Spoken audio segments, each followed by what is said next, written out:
we're working on this Tahoe, this boat.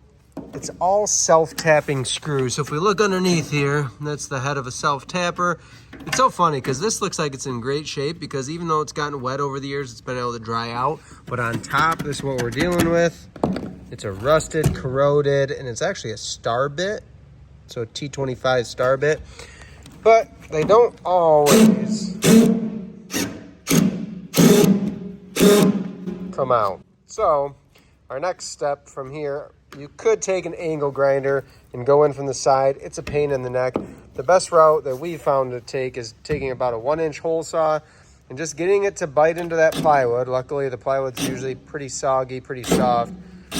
But once we get it biting in, we can work that down just till we hit the cross member. And then what we're gonna do when we pull this board off, this little plug, if you look, go ahead and do that again, Marty. He can lift that board right up, but what's gonna be left is this little plug.